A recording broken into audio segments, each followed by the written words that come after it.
Taylor is calling Justin a with a tiny violin. Hundreds of documents just got unredacted, and oh my goodness, this doesn't look good for Blake Lively or Taylor Swift.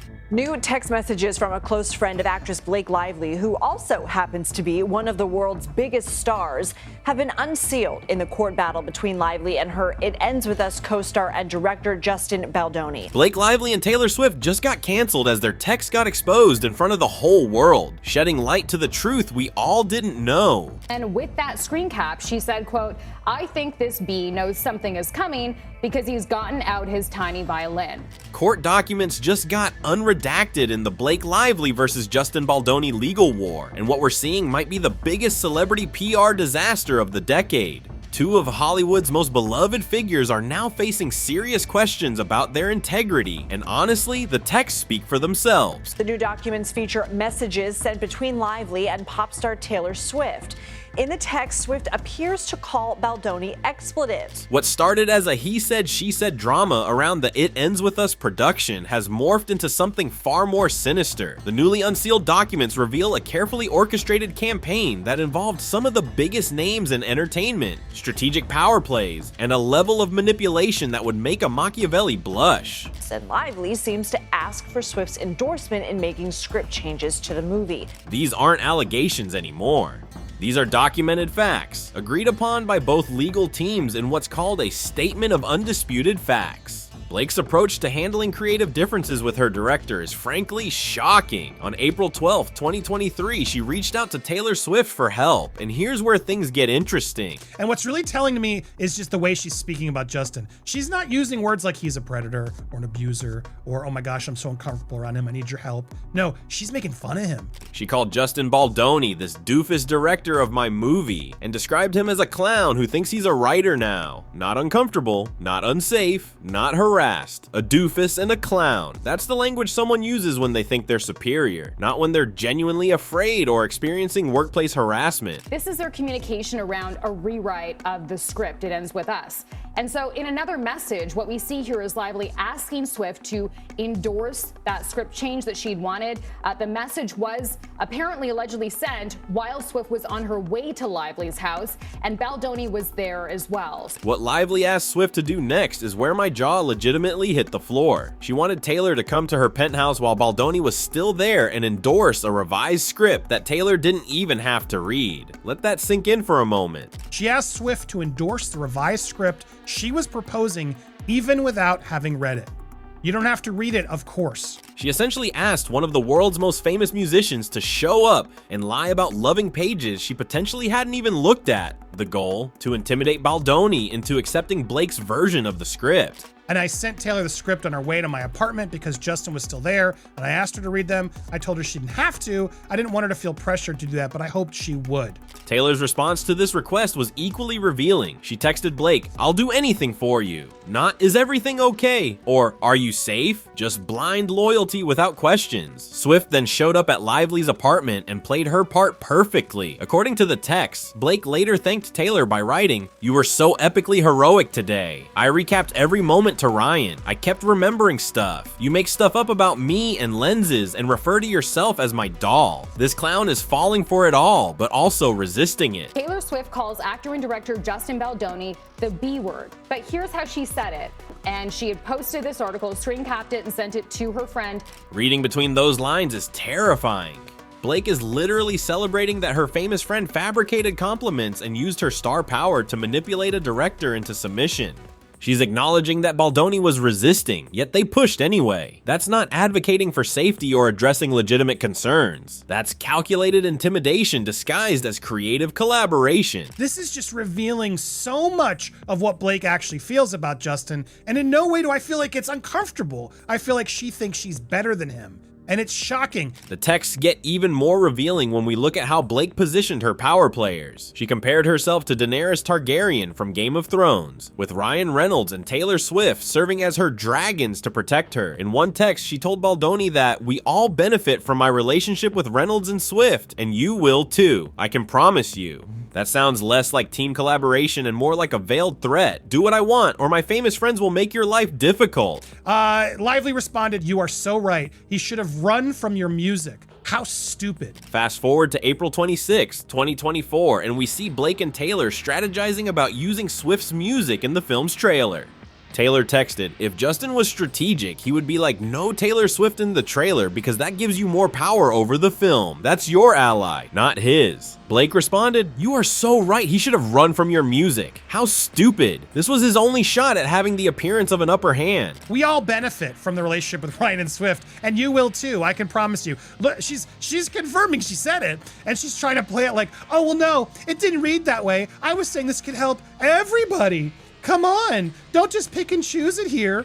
They're literally discussing how to leverage Taylor's celebrity status as a weapon against the director. Here's what bothers me most about all of this. Blake has since disclosed that her husband Ryan Reynolds actually wrote the revision to the rooftop scene. The notes then list alleged issues regarding wardrobe. They claim, quote, and this is from the docs, Blake started spending on her own and changed the whole wardrobe, no regard as to how this affected production. On script changes, the notes allege, every page she had her fingerprint on. So she brought in one of Hollywood's biggest stars to rewrite portions of a film without the director's initial knowledge or approval, then used another A-list celebrity to strong-arm him into accepting those changes. That's not a collaboration, that's a hostile takeover. And then the filing presents alleged private messages from Ryan Reynolds that show, or appear to show, the intense personal feelings that were involved here. The involvement doesn't stop at script rewrites. Blake also dragged Matt Damon, Lucy Damon, Ben Affleck, and Bradley Cooper into this mess, telling them she rewrote and restructured the entire script and directed every actor. She described Baldoni to Ben Affleck as a chaotic clown, saying, "I ended up having to direct the movie via the chaotic clown." Again, where are the allegations of harassment? Where are the safety concerns? All I'm seeing is someone who thinks that they're too important to work with a director they consider beneath them. Reynolds is allegedly messaging Matt and Lucy Damon to ask for their support for Lively's cut of the film. Now would be a great time to stick around because this story gets even messier. The documents show that Taylor was involved in discussions about a forthcoming New York Times article before it even published. On December 4th and 5th, Blake and Taylor were already talking about the hit piece that would drop on December 20th. According to the filing, it seems that Swift sent Lively a screenshot of a news article about Baldoni with this message, quote, "I think this B knows something is coming because he's gotten out his tiny violin." Taylor sent Blake a link to a People magazine article where Baldoni discussed being sexually traumatized by an ex-girlfriend. Her response? "I think this B-word knows something is coming because he's gotten out his tiny violin." Now, Swift's apparent next message, according to the filing, is he needs to be beaten by his own words. Lively allegedly replies, "Everyone weighs in before he responds to a text, writes an email, or trims his hair. It's wild, everyone participates." And then the filing seems to show Lively's apparent text. That text alone is incredibly problematic on multiple levels. She's mocking someone's sexual trauma, she's confirming advanced knowledge of a media attack, and she's actively participating in what appears to be a coordinated PR campaign. When Blake asked if everything was on track, she responded, "Oh yes, a week later though, but worth the wait." 2 weeks after that exchange, Blake filed her complaint with the California Civil Rights Department. So this is important because previously what we've seen and heard from Baldoni is him saying, look, I was pressured by not just Taylor Swift and Blake Lively, but also by Blake Lively's husband, Ryan Reynolds. So the timing is suspicious, to say the least. The coordination between Blake, Taylor, and the New York Times suggests this wasn't a spontaneous outcry from a victim. This looks like a meticulously planned media offensive, complete with strategic leaks and celebrity endorsements. The fact that Baldoni's team received essentially zero time to respond before the story was published adds another layer of calculated manipulation to this entire situation. On May 30th, Josh Greenstein, the president of Sony, informed Lively that Baldoni's cut scored higher than Lively's in audience testing. Baldoni's cut was better to the audience. What makes Taylor's involvement particularly disappointing is that her spokesperson initially claimed she had no involvement in It Ends With Us beyond licensing a song for the soundtrack. Yet here we have documented evidence of her attending script meetings, discussing trailer strategy, coordinating PR attacks, and receiving updates about legal filings. That's not passive musical contribution, that's active participation in a campaign. But your last few, I felt like I was reading a mass corporate email sent to 200 employees. You said the word we like 18 times, and it feels awful to be in any way critical of any way you process what you've been going through, but Blake's behavior toward other people involved in this production also raises red flags. When Sony president Josh Greenstein informed her that Baldoni's cut of the film scored higher in audience testing than her version, she essentially overruled the data. She told him, "Spoke with Colleen. She feels like I do. Still full steam ahead with my cut. Colleen and I are declaring now this is the cut. It's done from my perspective, from Colleen's, and from Taylor's, and from Sony's." Notice how she casually threw Taylor's name in there as additional leverage, even though Taylor had no official role in the film's production. She's weaponizing her famous friendships at every opportunity, using them like chess pieces to get her way regardless of what testing data or contractual obligations suggest. That's not professional, that's tyrannical. Apparently, Taylor Swift made a text, allegedly. Can you believe she just called and was like, this PR chick wants to get info to Blake? So Taylor was aware of this too. Taylor was looped in at that point as well. The involvement of Baldoni's former publicist, Stephanie Jones, adds yet another dimension to this saga. In August 2024, Jones connected with Lively through a mutual acquaintance to share information she found on publicist Jennifer Abel's personal phone. Taylor was aware of this too, texting Blake. Can you believe she just called and was like, this PR chick wants to get info to Blake? So Taylor knew about potential evidence sharing, legal strategy, and media coordination. Her hands are far from clean in this situation. Throughout all these text exchanges, there's a glaring absence of the kind of language you'd expect from someone genuinely experiencing harassment. Blake never texts Taylor saying she feels unsafe. She never describes inappropriate behavior that made her uncomfortable. She never asks for help dealing with unwanted advances. Instead, she mocks Baldoni's intelligence, celebrates manipulating him, and strategizes about gaining creative control. Now, the conversation, as presented in the filing, continues with Lively apparently texting. Can you imagine feeling as confident as these predators that you're going to always get away with it? Him accepting an award as an ally for women, and Scooter going about the world with his head held high, meaning seemingly Scooter Braun. That disconnect between her public allegations and her private communications is massive. In her lawsuit, she accuses Baldoni of sexual harassment and creating a hostile work environment. Yet in her texts, she's calling him a doofus, a clown, and stupid. She's bragging about directing the movie around him. She's using celebrity friends as weapons. Those don't sound like the actions of someone who feels victimized. Those sound like the actions of someone who feels superior and entitled. What's particularly troubling is how this behavior undermines legitimate claims of workplace harassment. When someone files accusations this serious, we should take them seriously. But when those accusations appear alongside evidence of strategic manipulation, power plays, and coordinated PR campaigns, it becomes impossible to separate genuine claims from tactical maneuvers. That's dangerous not just for the people involved in this specific case, but for everyone who experiences actual workplace harassment. That was happening. So there's this message from Blake Lively where she goes, hey, just checking in. I have no reason to ask, but I don't know. I've been feeling like I should. Is everything okay? And Taylor responds, I mean, there's a longer message, but Taylor then responds, no, you're not wrong. Taylor Swift's role in all of this is equally damning because she positioned herself as someone above this kind of Hollywood mess. Her entire brand is built on loyalty, authenticity, and supporting other women. Yet here she is, actively participating in what appears to be a calculated takedown of someone's career and reputation. She's mocking sexual trauma, she's fabricating endorsements, she's coordinating media attacks. Those actions don't align with the image she's spent decades cultivating. The question everyone's asking now is why Taylor distanced herself from Blake if they were so aligned throughout this entire process. Did she realize how bad this would look when the truth eventually came out? Was she protecting her own reputation by creating plausible deniability? Or was there a falling out we don't know about? Whatever the reason, the damage is done. The texts exist, they're public, and they paint a picture that's impossible to ignore. Have been feeling a little bit of a shift in the way you talk to me. Yes, there's been a lot of the Justin stuff, but I've been through things like this before. Blake's legal team is now trying to dispute context while admitting the texts are real. They're arguing that yes, Blake said these things, but they didn't mean what they obviously appear to mean.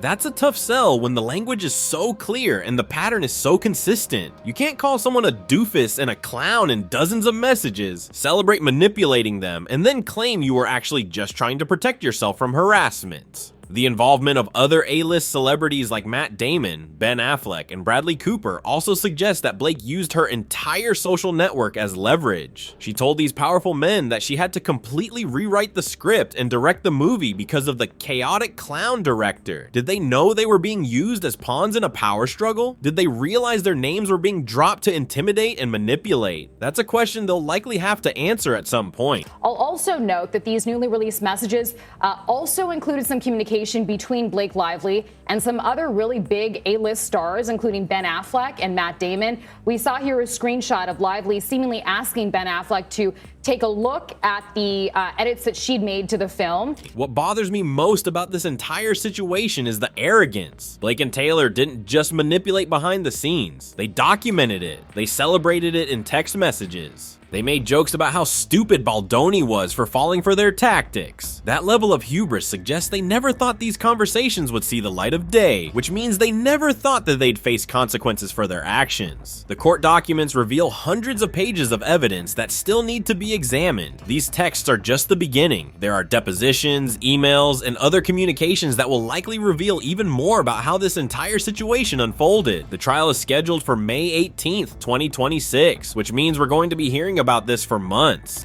And it appears that Blake Lively responds, "Dear valued customer, thank you for your feedback. We at headquarters are reviewing your concerns and we'll get back to you in a timely manner." What happens next will be fascinating to watch. Will Taylor Swift issue a statement addressing her involvement? Will Blake Lively's legal team try to settle before more damaging evidence emerges? Will other celebrities who got dragged into this mess start distancing themselves?